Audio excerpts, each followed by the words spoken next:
제롬 파월 연방준비제도 의장이 3월 22일 금리를 0.5% 올릴 가능성이 75 내지 80%까지 높아지고 있습니다. 미국의 1월 잡 오프닝이 전달보다 40만 개 줄어든 반면 민간업계 해고는 20만 명 늘어났습니다. 연방적자 감축을 위해 조 바이든 대통령은 부유층 세금 인상을 제안한 반면 공화당 하원은 복지 예산 삭감을 내걸어 정면 충돌하고 있습니다. 미국에 거주하는 한인 인구가 조금씩 증가하고 있는 것으로 나타났고 소득은 국적에 따라 차이나고 있는 것으로 조사됐습니다. 고물가 시대 젊은 층에서는 모바일 앱과 AI 기능을 이용해 불필요한 소비를 줄이고 저축을 통해 재테크 비용을 마련하고 있습니다. 여러분 안녕하십니까? 워싱턴 뉴스 투데이입니다. 제롬 파월 연방준비제도 의장이 기준금리 인상에 다시 속도를 낼 것으로 예고하면서 3월 22일 0.5% 금리를 올릴 가능성이 75 내지 80%까지 치솟고 있습니다. 올 중반에 인상 중지 직전까지 올라갈 기준금리 수준은 5.5% 내지 5.75%가 될 것으로 수정 예측되고 있습니다. 한면택 기자가 보도합니다. 기준금리 인상을 통해 물가잡기에 나선 연방준비제도의 제롬 파월 의장이 연이틀 상하원에 출석해 기준금리 인상에 다시 속도를 낼 수밖에 없어졌다고 언급한 이후 3월 금리 인상폭이 0.5포인트로 거의 굳어지고 있습니다. 제롬 파월 연준 의장은 연방하원 재무위원회에 출석해 1월의 경기지표로 기준금리 인상에 다시 속도를 낼 수밖에 없어졌으나 3월 회의에서 얼마나 올릴지는 곧 나올 2월 고용지표와 물가지수를 보고 최종 확정하게 될 것이라고 밝혔습니다. 3월 10일 오전에는 2월의 고용지표가 발표되고 3월 14일에는 2월의 CPI 소비자 물가지수가 나옵니다. 연준은 2월의 두 가지 지표에서 고용 열기가 식지 않는 반면에 물가가 다시 오르는 것으로 나타날 경우 3월 22일 0.75% 인상으로 자이언트 스텝을 밟거나 3월에 이어 5월 3일에도 2연속 0.5포인트씩 인상하게 될 것으로 경제 분석가들은 내다보고 있습니다. 그러나 2월 경기지표가 1월보다는 좋지 않게 나오더라도 3월 22일 FOMC 회의에서는 기준금리를 0.25가 아니라 0.5포인트 올리게 될 것으로 거의 기정사실화되고 있습니다. 월스트리트저널은 3월 22일 기준금리를 0.5포인트 인상할 가능성은 파월 의장 발언 전에 30%에서 발언 후에는 70% 이상으로 급등했다고 보도했습니다. 시카고의 저명한 금융상품과 상품거래소인 CME 그룹의 투자자들은 3월 22일 0.5포인트 인상할 가능성이 8일 오후 현재 79.4%까지 치솟았습니다. 3월 21일과 22일 회의에서 0.5포인트 올리게 되면 미국의 기준금리는 5 내지 5.25%로 끝내 5%대에 진입하게 됩니다. 5월 3일에는 0.25포인트 올려 5.25 내지 5.50%가 될 가능성이 59%로 더 높지만 0.5포인트 인상에 5.5 내지 5.75%까지 끌어올리게 될 가능성도 27.5%로 높아지고 있습니다. 경제 분석가들의 다수는 연준이 금리 인상을 중지하기 직전에 이른바 종말금리가 올해 중반 5.5 내지 5.75%가 될 것으로 상향 조정하고 있습니다. WKTV 뉴스 한면택입니다. 미국에서 1월 중에 사람을 구하는 잡 오프닝이 1,080만 개로 전달보다 40만 개 줄어든 반면에 민간업계 해고는 170만 명으로 20만 명 늘어났습니다.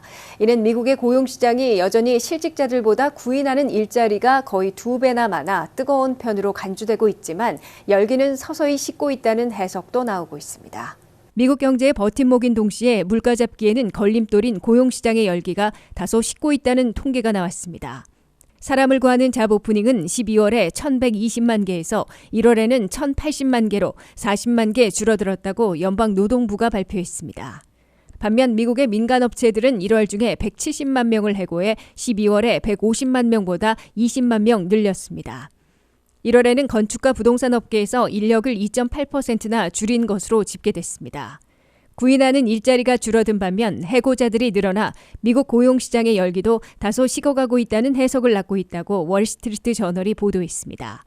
하지만 열기가 다소 식어가고 있다 해도 1월의 잡 오프닝과 해고 통계는 여전히 강력한 고용시장을 유지하고 있는 것으로 해석되고 있습니다.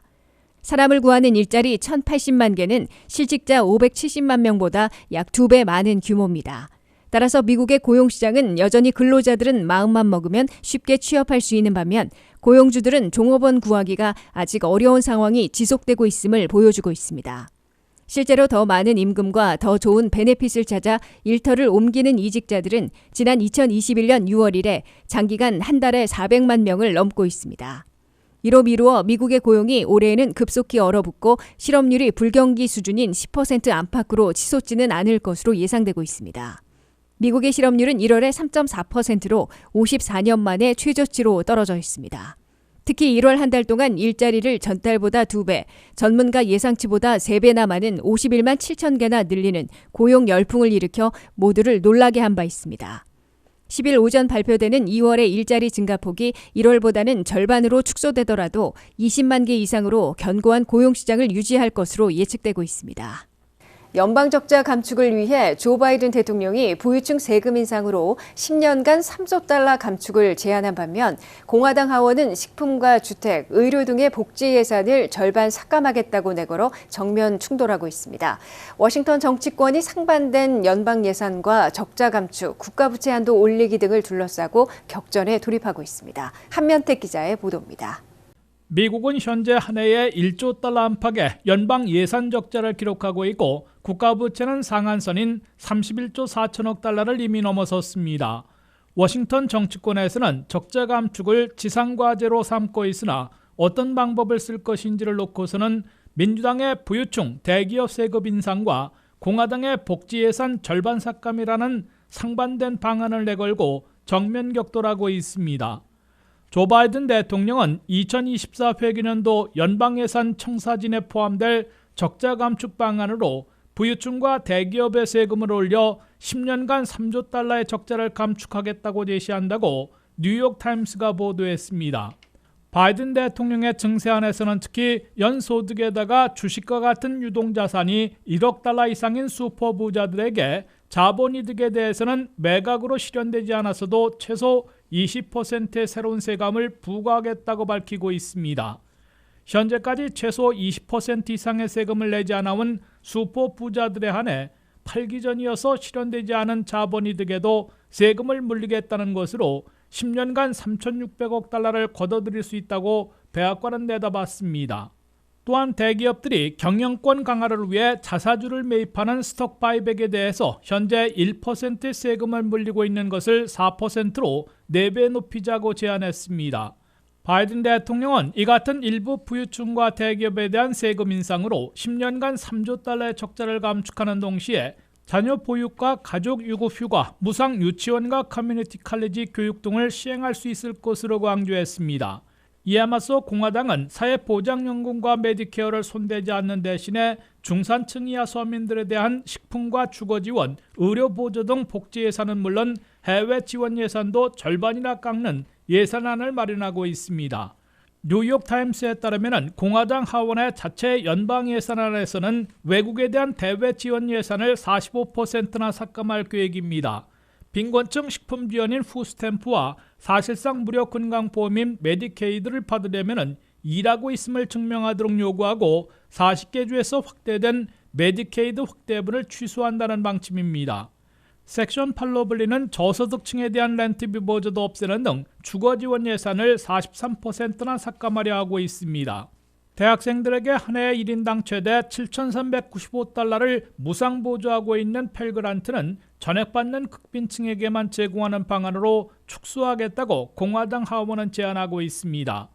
하지만 상반된 적자 감축 방안은 민주당이 백악관과 연방상원을, 공화당이 연방하원을 나눠 장악하고 있어 양쪽 모두 입법에 성공하지는 못한 채 수개월 동안 마라톤 정치 투쟁을 벌이다가 양 극단을 제외하고 공통분모를 중심으로 적정 수준에서 타협하게 될 것으로 예상되고 있습니다.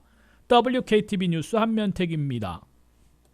미 전역에 거주하는 한인 인구가 조금씩 증가하고 있는 것으로 집계됐습니다. 한인들이 가장 많이 살고 있는 지역은 캘리포니아주로 조사됐고 워싱턴 DC는 5위, 버지니아주는 6위를 차지했습니다. 또한 미국 태생 한국인들과 한국 태생 한국인들의 소득이 상당한 차이를 보이고 있는 것으로 나타났습니다. 장서율 기자가 보도합니다. 연방 센서스국과 퓨 리서치 센터가 조사한 미국에 거주하는 한인 인구가 약 194만 명으로 1년 새 약 2만 명 가까이 증가하였습니다. 지난 2020년 192만 6,508명과 비교해 1만 9,372명, 1% 각각 증가한 것으로 집계됐습니다. 머지않아 200만 명에 육박할 것으로 예측되고 있습니다. 가장 많은 한인이 살고 있는 주는 캘리포니아주였습니다. 캘리포니아주의 한인 인구는 56만 명으로 꾸준히 한인 인구 비율이 가장 높은 주로 꼽히고 있습니다. 미주 한인 10명 중 3명이 캘리포니아에 거주하고 있는 셈입니다.